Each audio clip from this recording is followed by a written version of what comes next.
Greetings, friends. My name is Jessa McLean, and I'm here to provide you with some blueprints of disruption. This weekly podcast is dedicated to amplifying the work of activists, examining power structures, and sharing the success stories from the grassroots. Through these discussions, we hope to provide folks with the tools and the inspiration they need to start to dismantle capitalism, decolonize our spaces, and bring about the political revolution that we know we need. Welcome back. Another repeating guest today. Welcome back, Ark. Can you introduce yourself to the audience? Hi, I'm E. I use she, her pronouns, and I am a communist, labor organizer, and yeah, that's pretty much it. And I'm M. I use he, him pronouns, and I am also a communist. And you're both, I called you ARC. That stands for the Atlantic Regional Communists. Is that still the name you're using? It is, yes. All right. So for folks who weren't around a year ago or missed the episode, these folks were on to talk about their organization. It was in its infancy stages and maybe still is. We're going to get a kind of idea of where they're at after a year and some of the things that they've been up to. But if I had to describe our discussion, it was how they were creating and I use like scare quotes, political party, because that's not as clear as it can be, but a political party that was really the antithesis of what they had already experienced in Canadian politics. So there was a range of experiences there, from anarchists to the NDP, the Greens and whatnot, and they had come up with this. So Atlantic Regional Communists, what has the last year been like organizing out east as communists? If you had to give a year in review since we last talked to you. I mean, I'm going to try and remember all the different things we've done in the last year. So generally, we view it as a success for the kind of immediate goals that ARC is trying to accomplish. Those goals would be to form relationships with other organizations in the area, to study existing conditions in a way that is, number one, correct, and number two, to be able to explain those things to other organizations and get their input to be able to come to a very accurate picture of what is actually going on, rather than just rely on an analysis from 100 years ago and just dogmatically say, oh well, this is it. And on the other hand, not rely on like a more liberal kind of, well, all we need to do is just raise wages kind of thing. So to that end, we've done things like hold open educationals for people.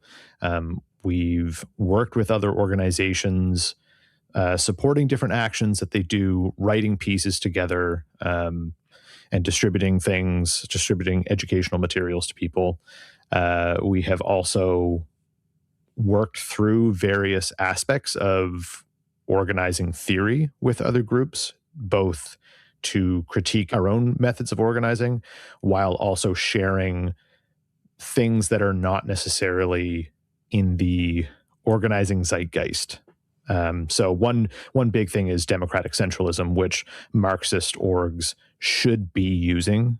Communist organizations should be using democratic centralism. So we share this with people because you don't need to be a communist to use democratic centralism. It is a very powerful organizational tool, and one that we talk to a variety of organizations. We've talked to anarchists about it. We've talked to Palestinian organizations. We've talked to liberal organizations. We've talked to student organizations, and we push this to give people an alternative. So that's one of the major things we try and do. Recently, we've also been supporting different actions occasionally by creating food and delivering supplies to strikes, for example. I'm E. Do you have anything to add in on what we've done in the last year? Not a ton. I mean, we've helped with particular campaigns. Most of our members are in the Halifax Regional Municipality, so some labor campaigns. There's been a lot of action happening at the universities, especially in our neck of the woods. So an averted strike with QP 3912, which represents TAs and part-time academics at Dalhousie and many other universities. But we had some members helping out with that. The student strike that was recently had at the university, we came in and helped them with their organizing efforts a bit late in the game to try and help them develop strategies and techniques and organizing methods for next year, if they so choose to continue on next year and continue organizing. We've been doing a lot of internal and external educational work, which I know we're talking about the fascism document today, but we've been on a real run, I guess you could say, of literature writing and theory writing and collaborating with other orgs, as Em said, but also coordinating and synthesizing a lot of different texts into single, easier to read documents for people.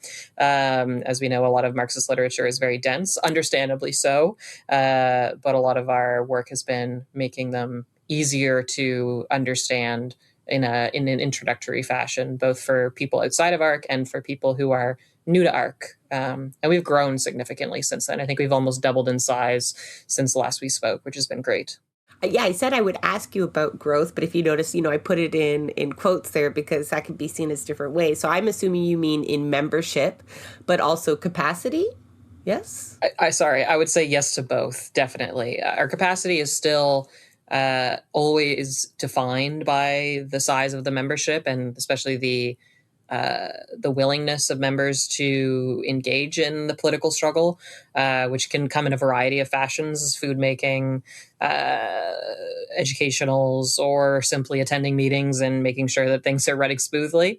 And our capacity has greatly increased since then. It's still not, we're not in the thousands of people here, but it's much easier to do larger activities and larger engagements than it once was a year ago. And I just like to add in, if I can, that not just the capacity of the members, the org itself, but the capacity through the relationships we've built with other organizations, where now there are people who come to us and say, hey, there's this thing, I would like your opinion on it, or they would bring us into something they want to do.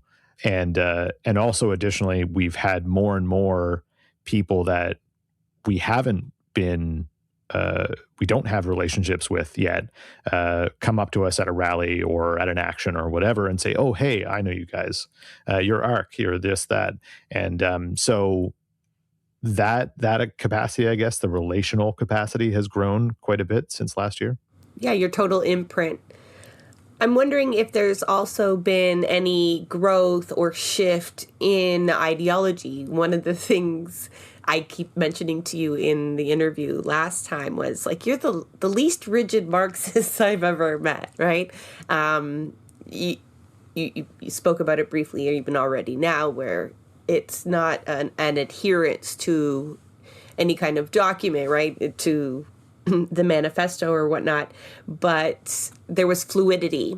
Have you learned anything from the relationships that you've built over the last year and putting into practice the things like, accountability?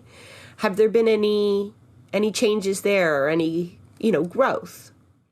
I can speak a little bit to this. Our ideological convictions is much the same, which is, or at least, you can correct me if this language is off kilter, but I always say, like, Marxist-Leninists without further adjectives.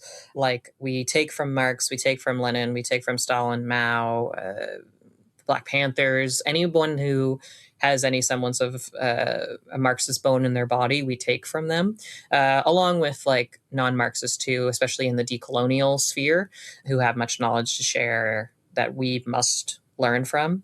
But what I would say is, I don't think there's been a shift in ideology, but there's definitely been a deepening of our understanding of not just the theoretical foundations which underpin our work, but the practical foundations that undergird our work. So our work in how to construct organizations, how to organize people in a structured fashion has deepened. Our understanding of pedagogy has deepened. Like at every single level that we've been doing these educational works for ourselves and these writings for ourselves internally, it has not been for nothing. It has deepened our philosophical and political and practical understandings of the work ahead. What's more, it's been easier to identify groups that we should work with or should not work with, especially, which has been sometimes a harder lesson to learn, but sometimes people who claim to be progressive are not necessarily as progressive as they put on the tin, and our commitment and our deepening analysis and our deepening commitments to the decolonial struggle has only fomented greater solidarity with the progressive organizations that do exist within our organizing spaces, and as such has had a great influence on us as well as we influence them in turn. Our work with the various mobilization and organizing efforts of various organizations and unions, I would say, has had a tremendous impact on our membership's ability to coordinate and self-organize, which has been a huge, huge boon to see as well. I don't know if you want to say anything further on that. Go ahead, please. I don't, actually. I think that was great. You mentioned learning lessons, particularly when it comes to faux progressives. And is that without, naming or shaming, or you can you share those lessons? Like what maybe the red line was that would cause you to not work with an organization who is declaring themselves as progressive? So, I mean, we all have reasons not to work with open Nazis and stuff like that, but quite often organizations who are trying to accomplish certain things, usually single issue things, but nonetheless, the NDP does this, try to widen the umbrella and work with as many people as possible, sometimes to their detriment. So what is it that, would cause ARC to not work with an organization where the differences were just counterproductive? Well, I'll say sort of twofold. Number one is those who aim to profit, both either literally in the economic sense or politically, from the organizing for them and themselves, rather than for the good of the organizing itself. So we've interacted with organizations that have a tendency towards not picking up a shovel, so to speak, to actually help in the organizing work, and instead to simply lecture people on how they should be doing better.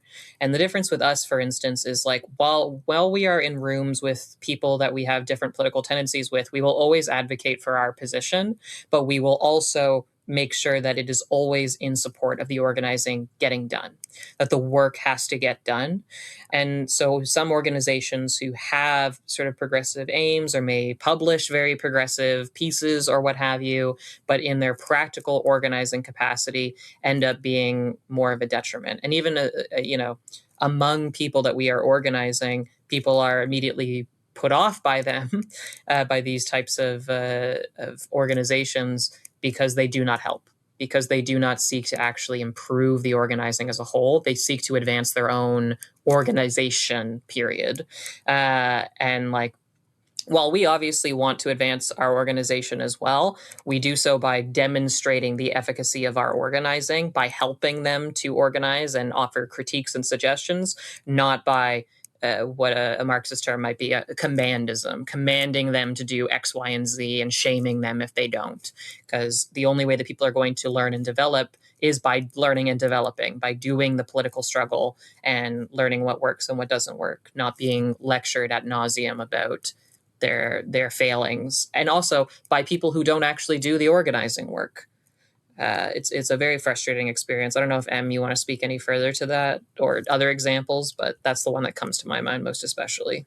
Yeah, we have, I guess, kind of a current standing order to always, when we're at actions or events or whatever, to be the communist in the room. E is very fond of saying that phrase, be the communist in the room. So that means, number one, that You're not being commandist. There's a certain level of humility that's expected of ARC members to know that we are not the be all and end all. We're here to learn from people. We're here to serve people. And we're here to help people organize toward revolution. And that does actually take a fair amount of humility to not believe you're the main character. And settlers are very often settlers will believe that. So that's one thing. It's unfortunately, because so many organizations are full of settlers, and because there's a tendency for settlers not to self-critique, that this means they don't look at themselves, whereas ARC, we're an organization that's full of settlers, and we demand of our members to look at ourselves, to see where our failings are, and to work to overcome them, to actually be helpful in the long-term fight that is going on right now. And so unfortunately, there are many organizations that like to build brands, which is not the same thing as trying to build your organization. They want to build a brand, and usually they end up going through a number of members, like they have high turnover rates, I know for a fact several NDP EDAs do this kind of thing, where there's a lot of not doing stuff, except maybe phone banking. There are Marxist orgs who do this. There are anarchist orgs who do this, though anarchists, by and large, generally, I find much more likely to actually do work than Marxist orgs. Marxist orgs who like to just sit and post on social media, get your asses together and get in gear. You know what I mean? I think we spent a little bit of time last time talking about some of the pitfalls of other groups that people might have experienced. Because I think, in the end, we called the episode, part of it was demystifying communism, but it was also just kind of trying to assuage people that not all groups are the same, that there were spheres of organizing that you could be in or create that used the ideology that helps make capitalism make sense and how we dismantle it, but leaves room for growth and accountability, something that, we talked at length, that a lot of circles are lacking, particularly in electoral politics. You forwarded me your study on fascism, and so we're going to kind of pivot into that discussion and share some of the knowledge that you folks grew with a wider audience, hopefully, than it's already been exposed to. We'll do some learning, but I'd be remiss if I didn't ask you about what it's like kind of growing this alternate view during this NDP leadership race, because we lamented, as well as how a lot of people had to kind of go through that process, and participating in electoral politics is simply really just choosing which member of the capitalist class would make some administrative decisions for the time being. And so for me, kind of going through that, it was the hope that I was reading and gleaning from people's posts and discussions about the change in regime at the NDP actually just made me feel depressed.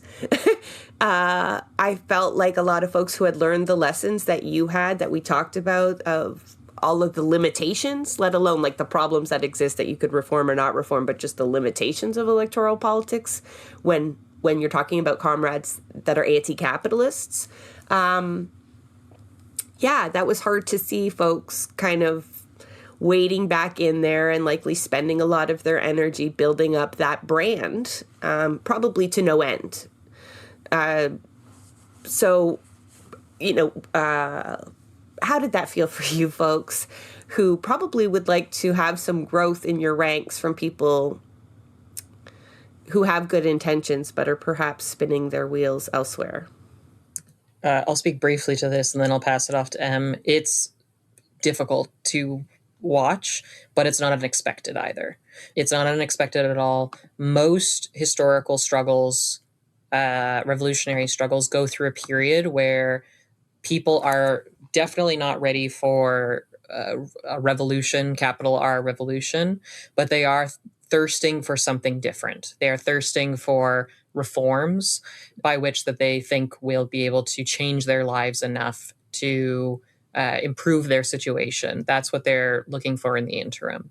And while this is something that is overall ultimately, we think, a fool's errand, because you cannot reform your way out of exploitation, you cannot reform your way out of settler colonialism, you cannot reform your way out of sexism, misogyny, transphobia, so on and so on and so forth. However, and M may disagree with me on this, but historically what has happened is, before the revolutionary struggle can begin in earnest, or it can get to that point, there's a period where a socialist organization, socialist party, takes center stage, but is advocating ultimately for reforms. And only by getting these people into a position of, running the government, the states of affairs of the capitalist class, if you like, only by that can people understand the limits of reformism. So, like, if we have a socialist advocating NDP who is advocating for reformism, personally, I'm probably not going to vote for them, but it's like, I hope they ultimately win, not because I want reforms to take place, but because I want people to see the limits of reformism. I want people to see all of the hopes and dreams that they've put on the NDP and see them dashed, as we know they will be, for the simple reason that what people want is impossible by going through the electoral reform, or the electoral stream specifically. If you are only seeking to go through electoral politics, all you will get are modest reforms, and modest reforms that will be taken away at a moment's notice. It cannot cure what ails you, so to speak. But with our talk of fascism, in our document, as we talk about multiple times, fascism is already here. It's a part of our fabric. It's a part of how Canada, quote unquote, functions. And even if we have what we might call a stable period of fascism, where we have a social democratic leadership, a socialist, quote unquote, leadership as heads of parliament, it does not mean that Canada is somehow not fascist or is somehow moving away from fascism, because, again, the capitalist class is never going to give up their power willingly.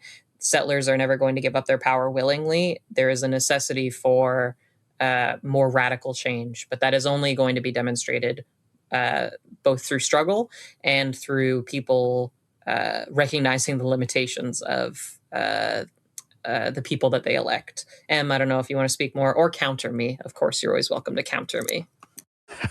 No, I thought that was really good.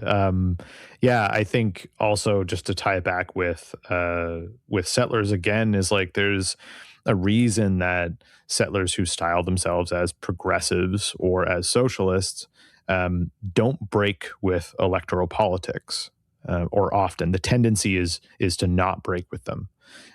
It's because the settler state provides benefits for settlers.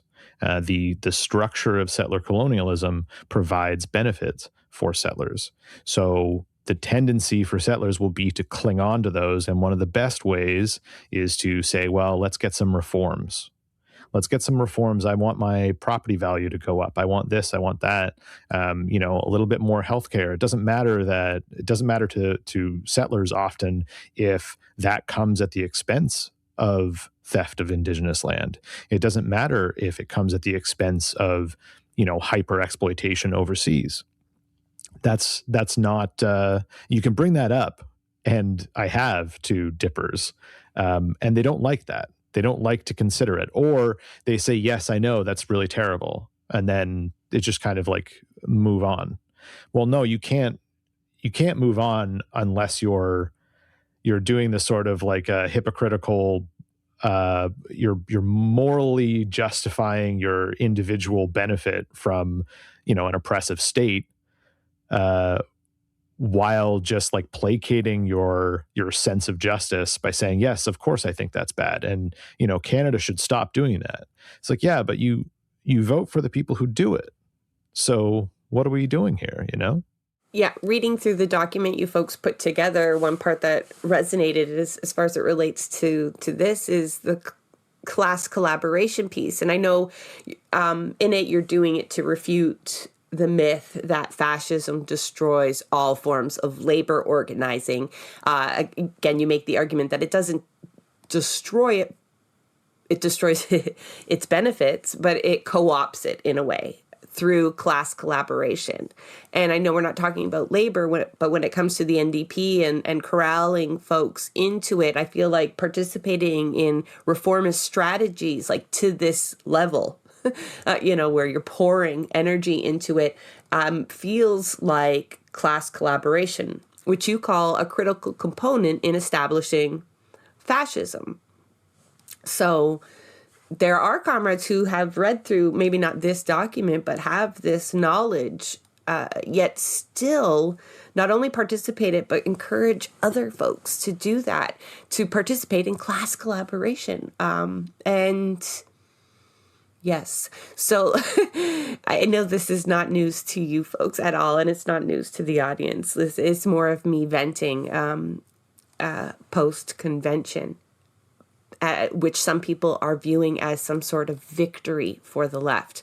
But E's explanation there much more sat with me, and I feel bad for it, whereas I actually wished McPherson would win, and a lot of comrades were going to be horrified to hear me say that. I might have said it out loud before, but only just because so they could see that it's fruitless, but now they would more immediately see that it was fruitless. But now I feel there's at least a few years before they will come to any kind of conclusion of its limits there, or maybe never. But I think knowing that fascism is here and reading through this piece will help folks navigate the current situation. Because even amongst progressives, we do see the argument, we do see some of these myths that you debunk being perpetuated, particularly the fact that like we can't be in fascism at the moment because labor unions still exist. So maybe since I kind of started on myth 3 already, brought it up, do you want to kind of elaborate on that, and we'll hit some other points on making the argument that fascism is in fact here, not just any kind of fascism, but stable fascism. You talk about stages of. So let's get into that a little bit more. And the class collaboration piece that I'm talking about, because folks may have just heard an interview with CUPE organizers who are going into a new election to pick new leadership for CUPE Ontario, a massive, we're talking about like over a quarter of a million members here in Ontario, public sector members. And they too spoke about the labor aristocracy, how decisions are largely being made from top down, and how that's been such a detriment to workers overall. So who wants to start talking about myth 3 in terms of debunking whether or not fascism is here or not? Yeah, first on the note of labor aristocracy, the labor aristocracy, this comes from Lenin's analysis of imperialism, and it refers to a group of workers whose their livelihoods are much more than the average worker. And usually back in Lenin's time, this would be, the labor union bosses, et cetera. However, nowadays, the vast majority of workers in the imperial core have a higher than the average wage globally. So there's a siphoning of value from the global south to the imperial core. And it's given to workers, largely settlers, that or in the case of Europe, they're not settlers. But here, certainly in Canada, it's given to settlers mostly. And this makes workers labor aristocrats global labor aristocrats. So it's not just the labor union bosses anymore, and settlers cannot sort of put the blame or put the it's just these guys. Like, yeah, absolutely, the labor union bosses can be enemies 100%, but let's not disregard that all these imperial super profits are paying your wages, are ensuring that, commodity prices are low so you can get cheap bananas still somehow, right? Like the price of bananas has not changed if you adjust for inflation. It hasn't really changed that much in the last 50 or so years in Canada. And Canada doesn't grow bananas. So answer the question why that is, and you'll find that there's this benefit that workers here see because of imperialism. So then when we get to actual labor organizing, right now we could see that the Carney Liberals are drastically increasing the number of resource extraction projects, the number, not just the number of them, but the ability to start them. And of course, there are many unions that are going to be looking at, there are these great jobs, these good jobs for Canadians, right? But that comes at the expense of Indigenous nations, because Canada is stealing the land and extracting the resources like that. It is an ongoing process. And so the Canadian state wants those unions to support these actions, even if the union puts out a statement that says, hey, we want this to be like, on the level, but they're not organizing the workers to really say, we're going to stop this unless everything actually is on the level. We're going to stop this until we can dismantle colonialism. Unless you're doing that, then you are at least passively supporting the theft of Indigenous land. So that's one way that fascism is a structure. It's not just like an ideology. It's not just something that somebody picks up and says, well, now I'm this. It's a structure of domination and exploitation of a specific or several specific groups of people in favor of first the ruling class, and using a mass base of people to support that project. And that's kind of what we see. There's another example. I'm sure there's several Canadian examples. The one that's popping into my head is there's a U.S. dock worker union that was going on strike.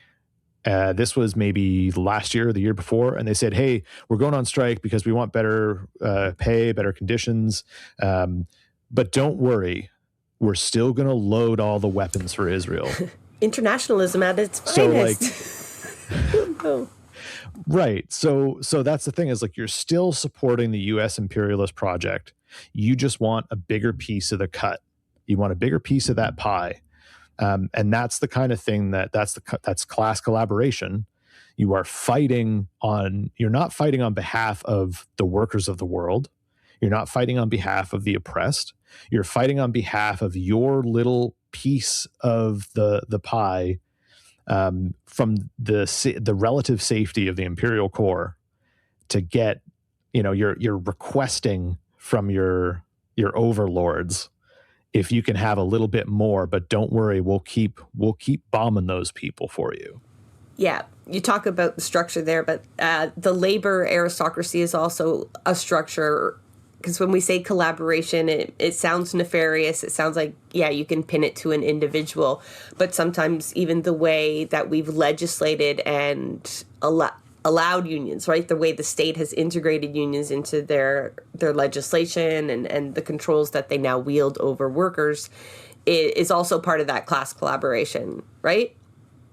That even good people within these institutions are stuck within a certain framework that's been created around labor organizing in Canada. Yeah, absolutely. E, do you want to speak on that a bit?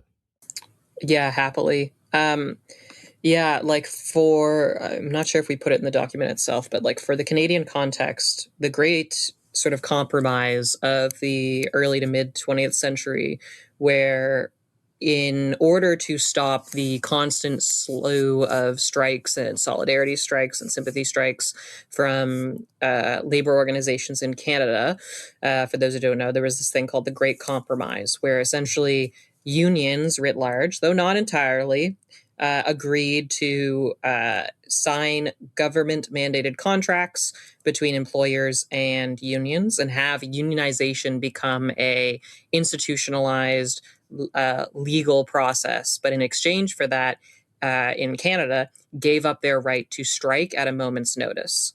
So now you can only strike if you go through this very, very specific and lengthy, I might add, government mandated process of negotiation, conciliation, the 14-day cool down period, and only then are you in a position where you're able to strike. Where the state has placed itself, and it is functionally, the mediator between labor and capital, so that labor and capital do not devour each other in open conflict. That's the purpose behind the state, first and foremost, is to prevent class antagonisms from rupturing and devouring themselves.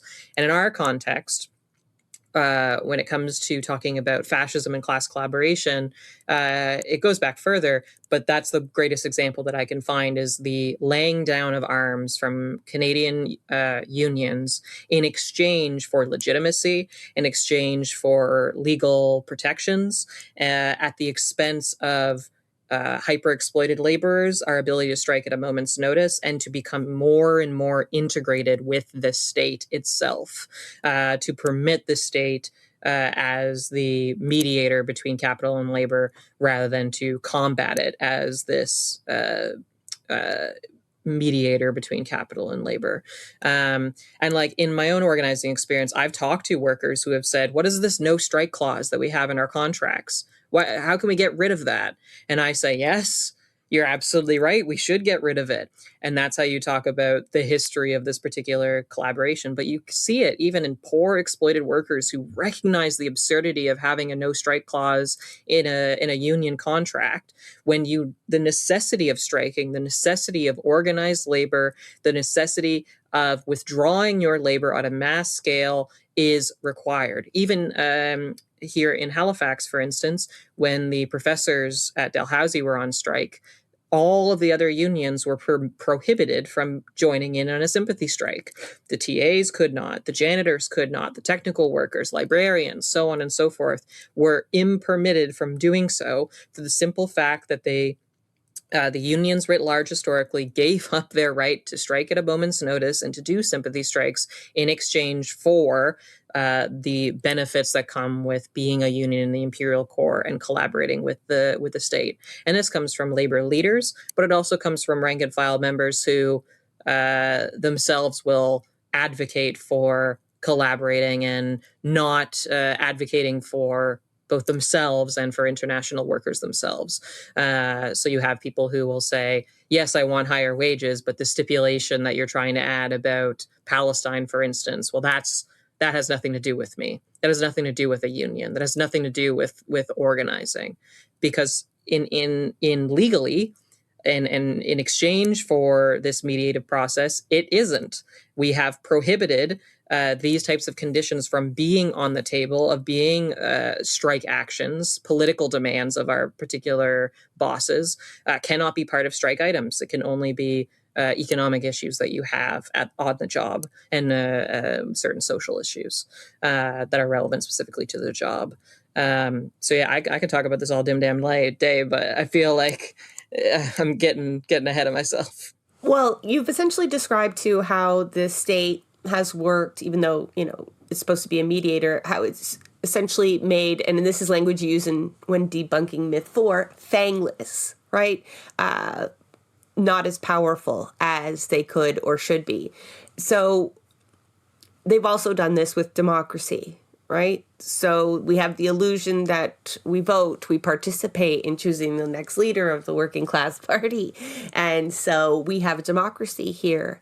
And we're still allowed to dissent, even though our program has documented the amount of persecution and prosecution people face for actually dissenting. So let's just argue as a liberal for a moment that those things do exist, but they also exist under fascism, correct? So can you explain how you can say, I'm playing devil's advocate, I hope you understand that, but how can you say Canada is in a state of fascism when we can still participate in electoral politics the way that we do and have such a range of candidates to choose from across the political spectrum, and also have, weekly massive demonstrations in our cities?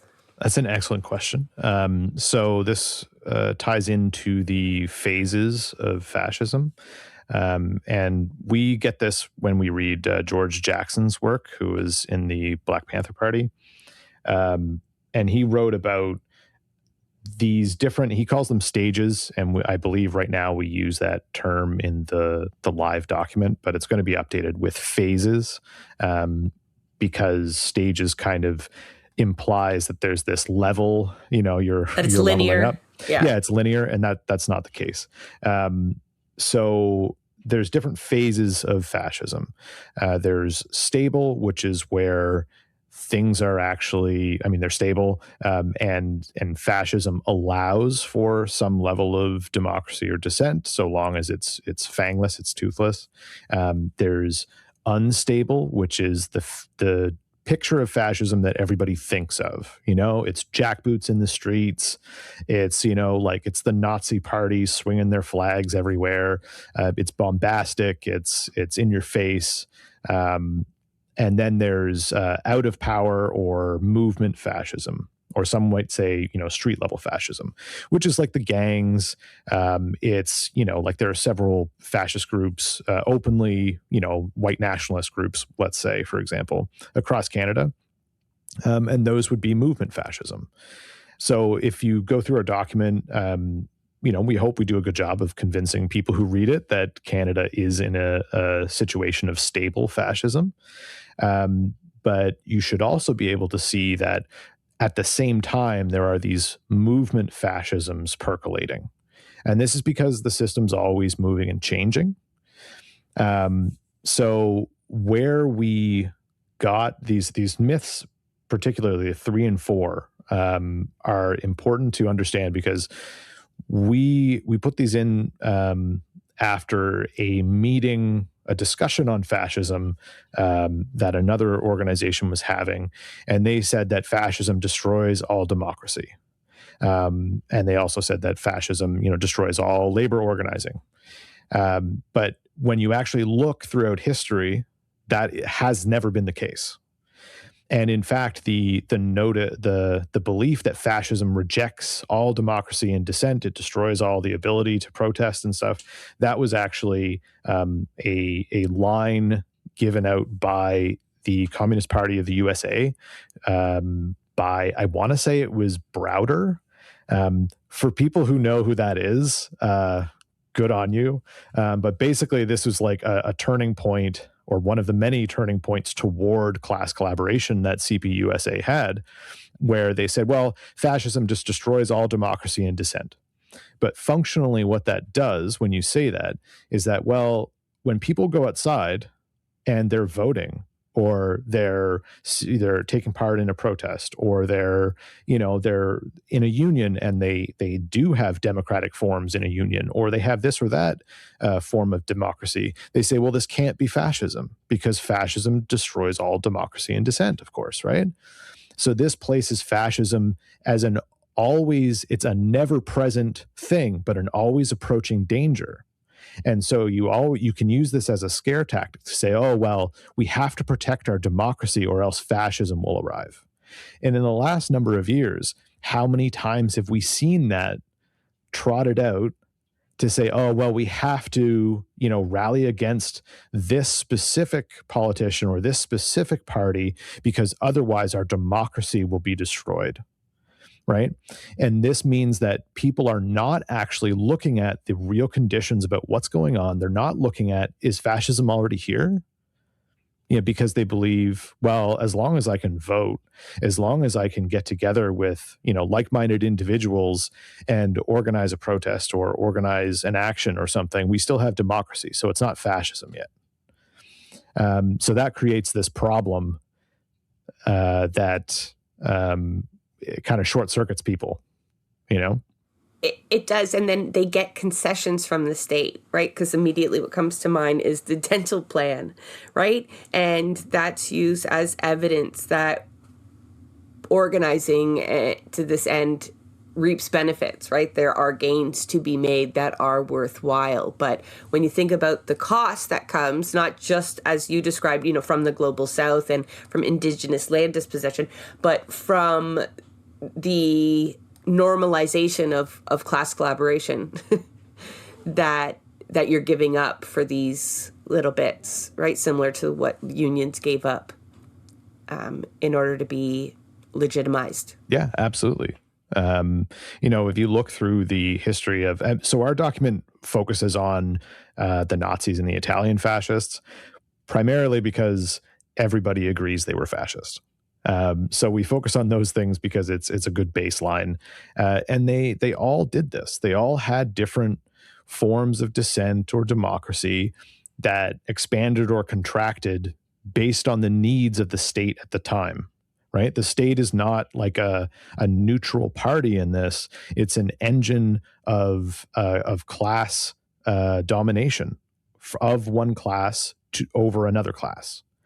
So a capitalist state in a fascist form is going to expand or contract democratic forms as it needs, provide democracy for a certain set of people so that they feel that they're, in control, that they can say, oh, well, I'd like this benefit over this benefit.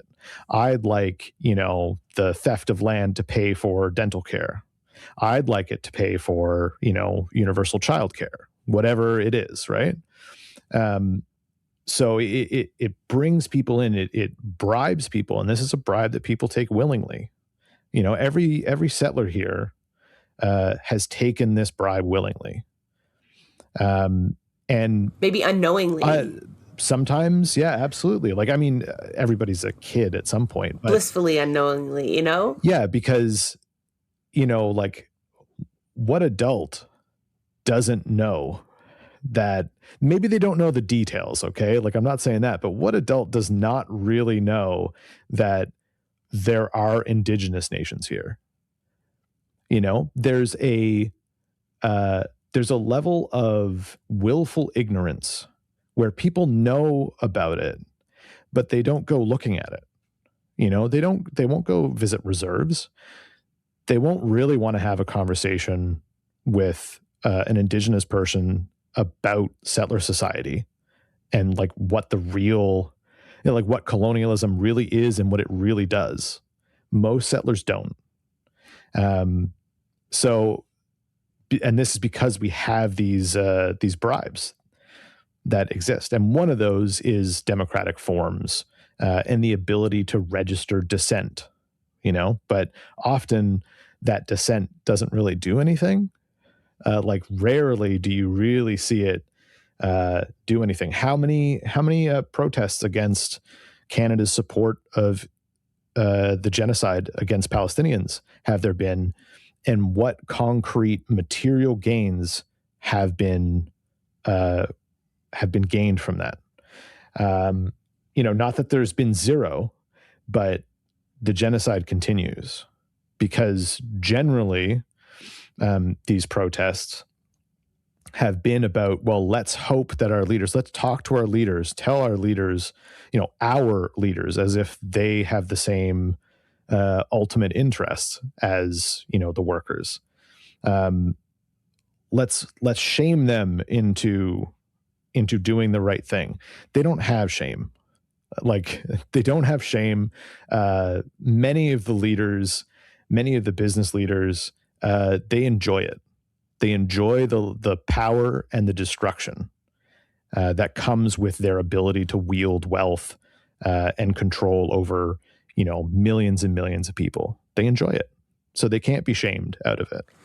I obviously understand the value of gathering and disseminating knowledge, but what is to be gained from making the argument that we are already in fascism? I mean, we need to know what the situation is, but then what do you do with that information? What are you hoping people do with that information? Do you think it will change how they interact with the state or how they organize politically? Both? E, do you want to take that? Yeah, sure.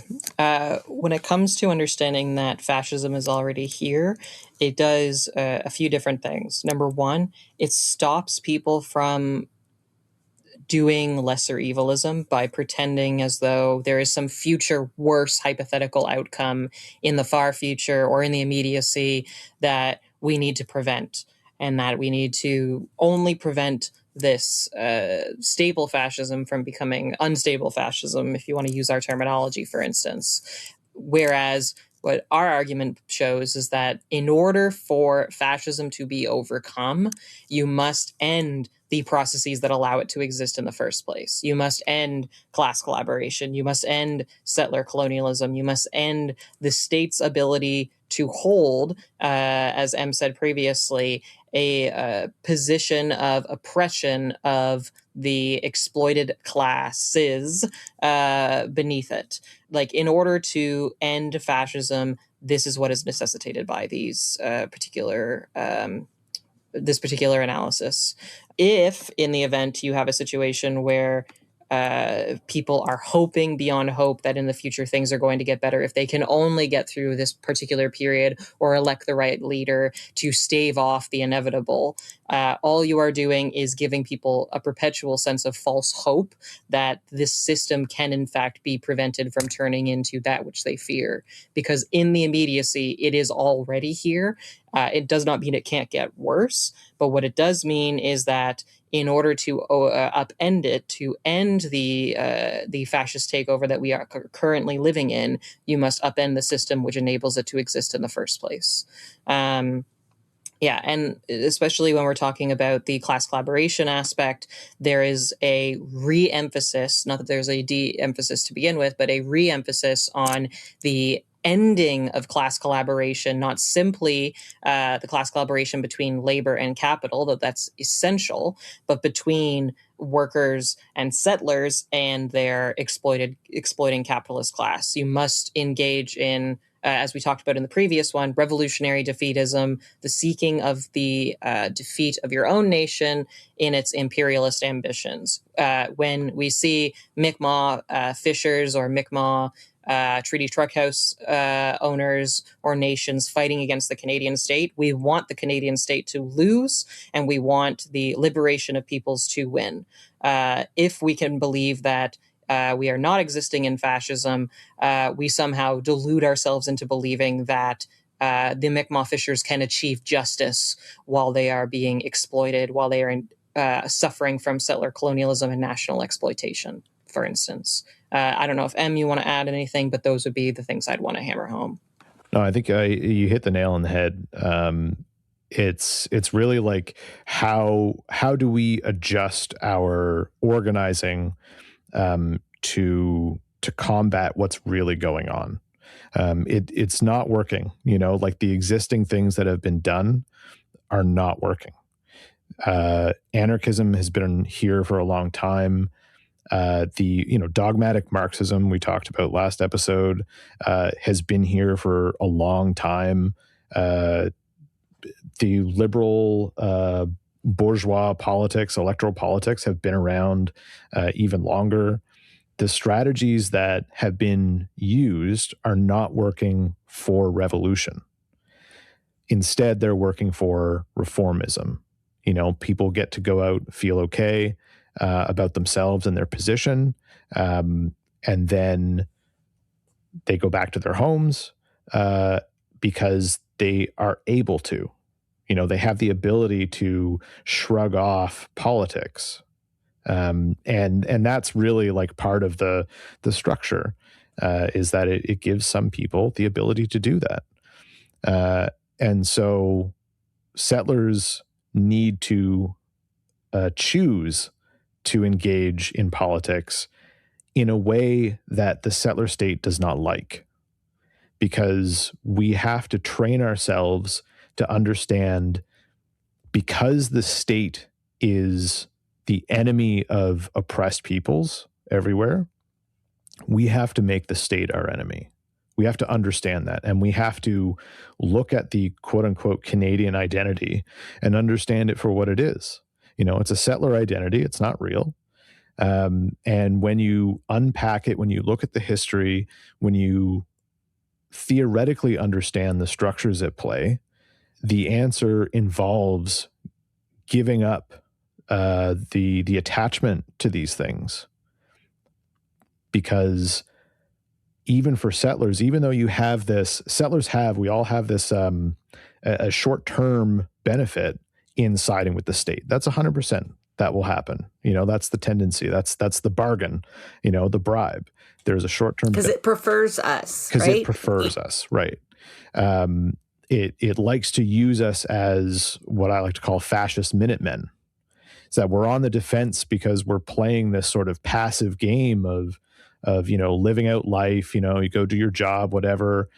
Come home, watch Netflix, have a barbecue, and you can have an okay life as long as you don't ask the questions and don't do anything about it, even if you do ask the questions. And then if you do get involved, it wants you on the active side of the Minuteman, persona, which is to be an active participant in the domination of oppressed people. So that's kind of like, oh yeah, sorry, you wanted to say something there. Well, I just feel like that's where you are in BC, and that's like to the end. I keep going to the NDP just because it's fresh in my brain, and I know a lot of people listening are like geared up again.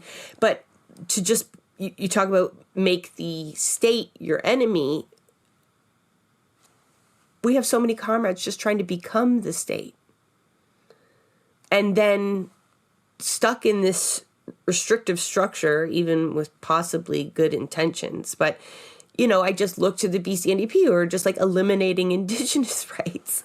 And I don't understand how people are not making that connection, or understanding that even in their best case scenario, even in what they would consider an ultimate victory, we still see the oppressive Indigenous people, marginalized people, drug users, like you name it. And that makes me shake on the inside, because I know they're not without a lot of this knowledge. Like, this will be news for some people, but not others. And I think it is just this comfort level of being a settler, of knowing what that is and how to navigate it, and being afraid of its absence, even though they know it doesn't work for them, and they know it's exploitive and oppressive, and they call themselves anti-capitalist, but they really are just afraid of finding a new structure, of doing that work. And I'm angry about it. I don't expect you to have an answer to it, but I am very angry about it, and I have struggled through this convention in this leadership race because I have these discussions with folks, and I know that they could have known all this. They do know it at some level, right? They do. But people who have been engaged in this kind of political struggle for some time, they know all of this to be true. They've seen it happen with the unions, especially. So I absolutely love the way that you folks have put this document together. And that's, it is not wasted energy whatsoever. Whereas that's how I feel a lot of the other kind of organizing efforts are going towards. So yes, this kind of want to be the state is just so counterintuitive to what we know the colonial state is. Can I just add something, if that's all right? Please. Yes. And I just want to say, like, it is true, as M said, we have a short-term benefit in allying with the state, in coordinating and collaborating with the state, and collaborating with our class enemies. There are short-term gains there, and that we have been reaping for the better part of a couple hundred years now, if not longer.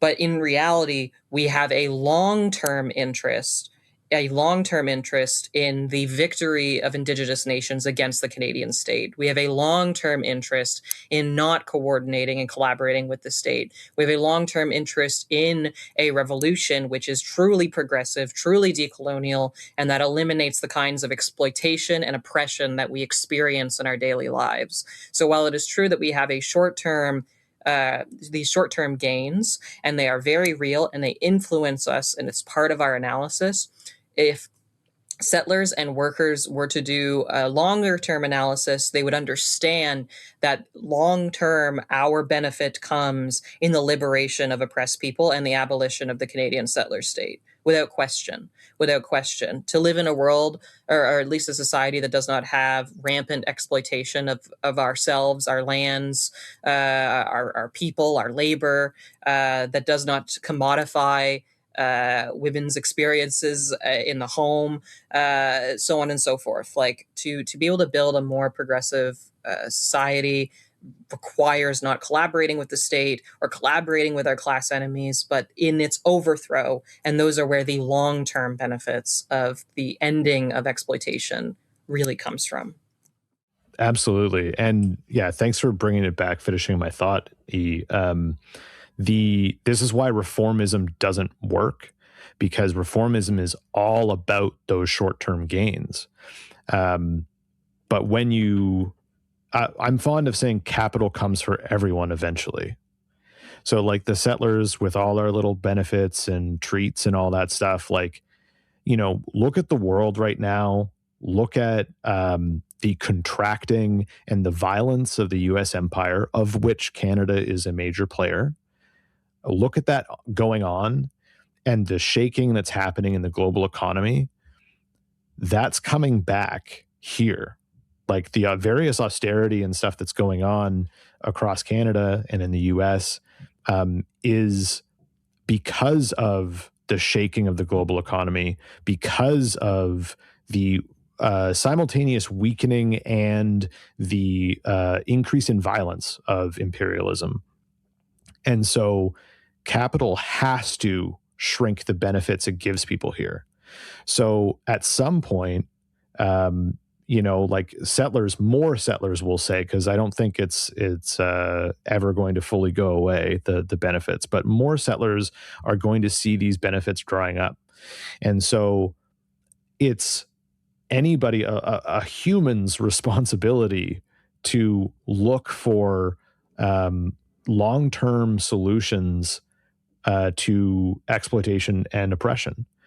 And if settlers continue to take these bribes, if settlers continue to do nothing about it, then capital's going to come for you eventually. And if it doesn't, then the revolution will.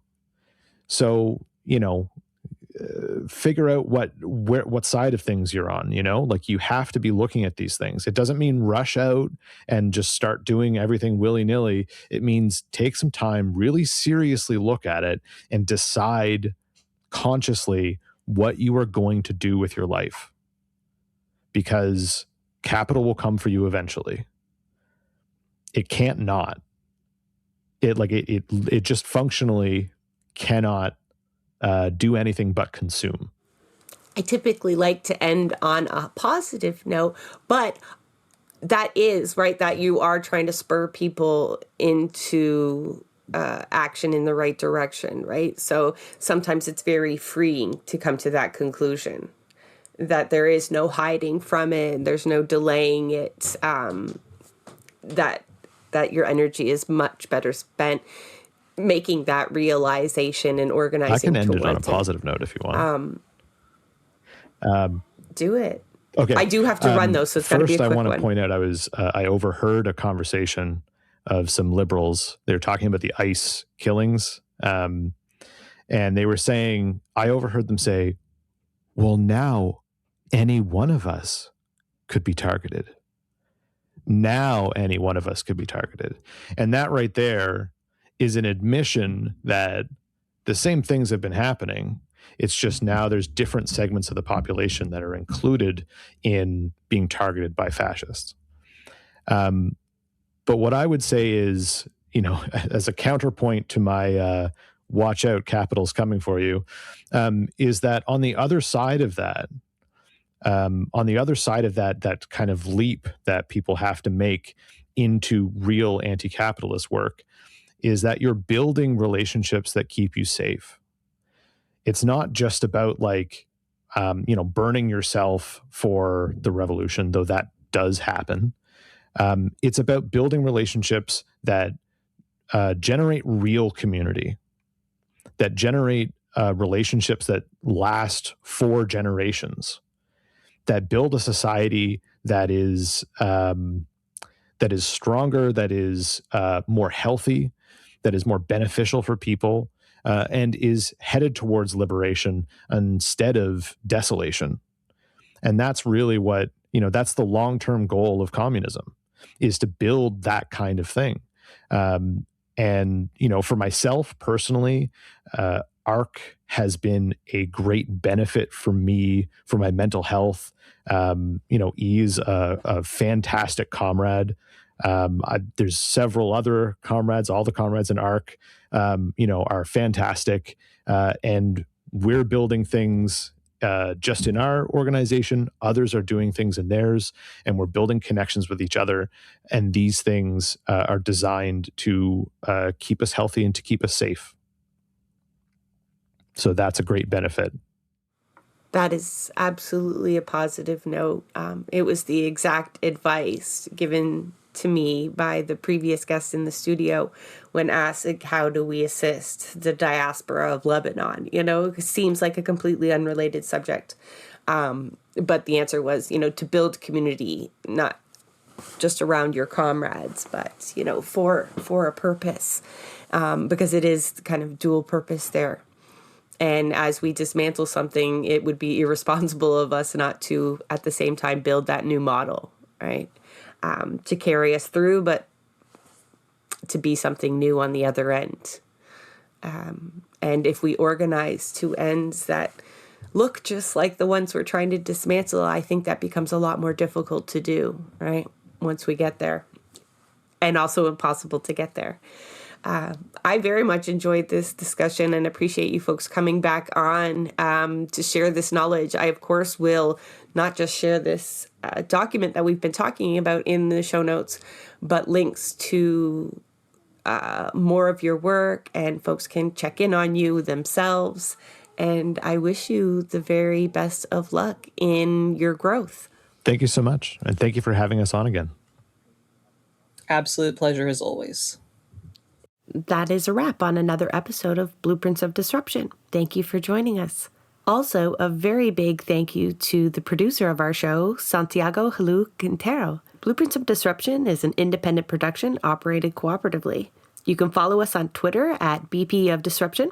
If you'd like to help us continue disrupting the status quo, please share our content, and if you have the means, consider becoming a patron. Not only does our support come from the progressive community, so does our content. So reach out to us and let us know what or who we should be amplifying. So until next time, keep disrupting.